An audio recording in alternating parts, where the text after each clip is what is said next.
அனைவருக்கும் வணக்கம். சற்று முன்பு தமிழக அரசு இன்று வெளியிட்டுள்ள 13 முக்கியமான அறிவிப்புகள் என்னென்ன என்பதை பற்றி தான் நம்ம இந்த வீடியோவில் டீட்டெயிலாக பார்க்க போகிறோம்.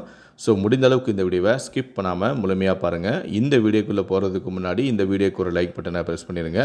நீங்கள் இதுவரைக்கும் என்னோட சேனலில் சப்ஸ்கிரைப் பண்ணாமல் இருந்தீங்கன்னா மறக்காமல் சப்ஸ்கிரைப் பண்ணிக்கோங்க. கூடவே அந்த பெல் சிம்பிளையும் மறக்காமல் கிளிக் பண்ணிக்கோங்க. சரி, வாங்க இப்போ நாம் வீடியோக்குள்ளே போகலாம்.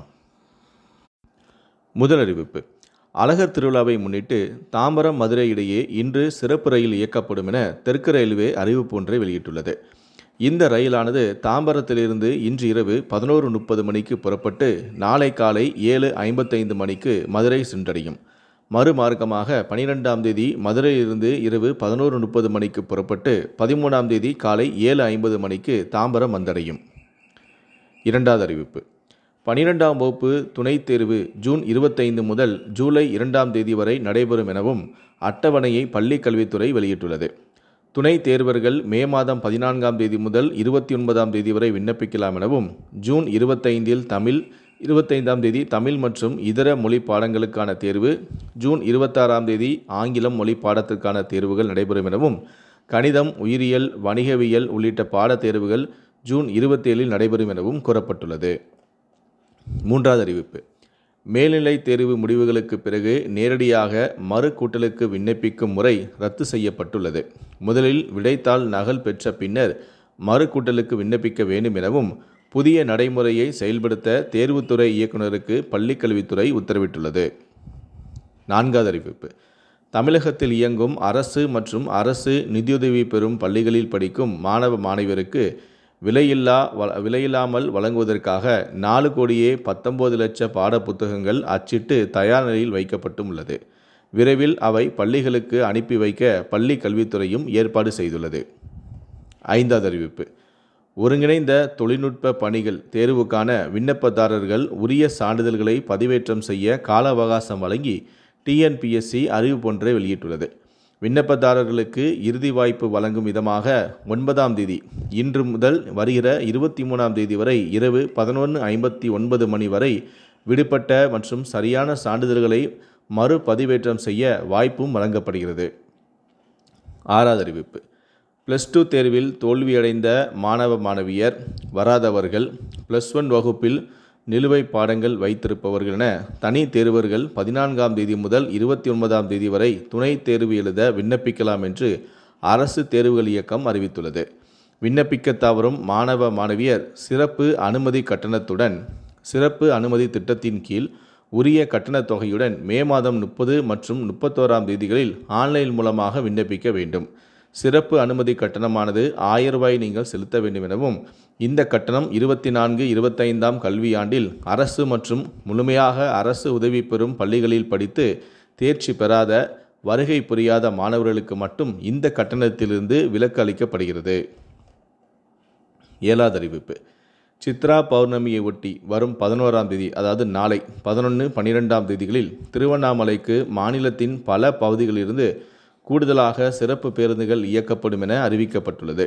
கீழம்பாக்கத்திலிருந்து நாளை 1156 பேருந்துகளும் மற்றும் நாளை மறுநாள் 12ஆம் தேதி அன்று 966 பேருந்துகளும், சென்னை மாதவரத்திலிருந்து 11ஆம் தேதி அன்று 150 பேருந்துகளும், 12ஆம் தேதி அன்று 150 பேருந்துகளும் தினசரி இயக்கக்கூடிய பேருந்துகளுடன் கூடுதலாக இயக்கப்படும் மற்றும் சென்னை கோயம்பேடிலிருந்தும் இயக்கப்படும். மேலும் பல்வேறு இடங்களிலிருந்து திருவண்ணாமலைக்கு 11ஆம் தேதி அன்று 1940 பேருந்துகளும், 12ஆம் தேதி அன்று 1530 பேருந்துகளும் தினசரி இயக்கக்கூடிய பேருந்துகளுடன் கூடுதலாக இயக்கப்படும்.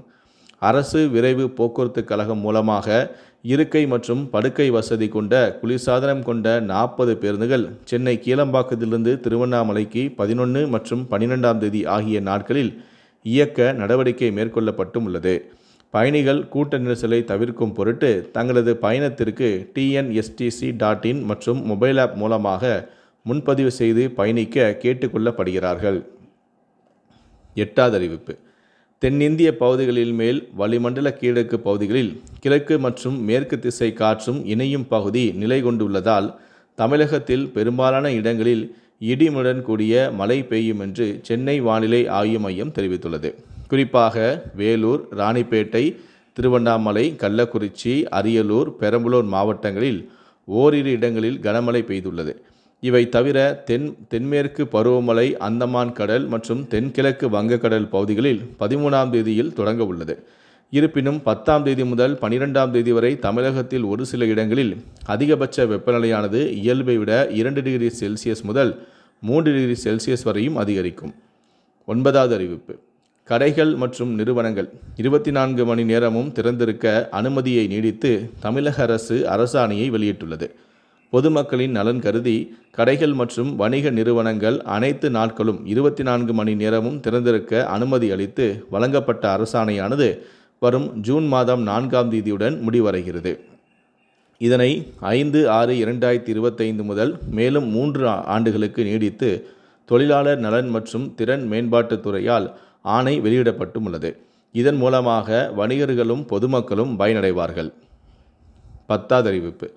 தமிழ்நாடு வேளாண்மை பல்கலைக்கழகம் மற்றும் அண்ணாமலை பல்கலைக்கழகத்தில் மாணவர் சேர்க்கைக்கு மாணவர்கள் தங்களுடைய விண்ணப்பங்களை tnau.ucanapply.com என்ற இணையதள முகவரியில் 9ஆம் தேதி, அதாவது நேற்று முதல் 8/6/2025 வரை இணையதளத்தில் பூர்த்தி செய்து விண்ணப்பிக்கலாம் எனவும், தமிழ்நாடு வேளாண் பல்கலைக்கழகத்தில் 6971 இடங்கள் இந்த கல்வியாண்டில் நிரப்பப்பட உள்ளது எனவும், அரசு பள்ளி மாணவர்களுக்கு 7.5% இடஒதுக்கீடு, தொழில்முறை கல்வி பாட பிரிவினருக்கு 5% இடஒதுக்கீடு, சிறப்பு விளையாட்டு வீரர்களுக்கான இடஒதுக்கீடு, மாற்றுத்திறனாளிகளுக்கான 5% இடஒதுக்கீடு, முன்னாள் இராணுவ வீரர்களின் வாரிசுகளுக்கு இடஒதுக்கீடு என்று சிறப்பு இடஒதுக்கீடு பின்பற்றப்பட உள்ளது. வேளாண்மை தகவல் தொழில்நுட்பம், உயிர் தகவியல் என்ற 2 புதிய படிப்புகள் இந்த ஆண்டு அறிமுகப்படுத்தப்படவும் உள்ளது. 80 மாணவர்கள் இந்த பாடத்திட்டத்தில் சேர்க்கப்படவும் உள்ளனர். ஜூன் 16ஆம் தேதி கலந்தாய்வு தொடங்கப்பட உள்ளது என்றும் அமைச்சரான MRK பன்னீர்செல்வம் இவை அனைத்தையும் கூறியிருக்கிறார். 11வது அறிவிப்பு. திருநெல்வேலியில் அமைய உள்ள மாபெரும் நூலகத்திற்கு காயித மில்லத் பெயர் சூட்டப்படும் என இஸ்லாமியர்களின் கோரிக்கையை ஏற்று முதலமைச்சரான மு.க. ஸ்டாலின் அறிவித்திருக்கிறார். இசை முரசு நாகூர் அனிபாவின் 100ஆண்டு பிறந்தநாளையும் அறிவியல் தமிழ் அறிஞரான மணவை முஸ்தபா பிறந்தநாளையும் அரசு விழாவாக கொண்டாட ஆணையிட்டுள்ளோம் எனவும் முதலமைச்சர் அறிவித்தும் இருக்கிறார். 12வது அறிவிப்பு.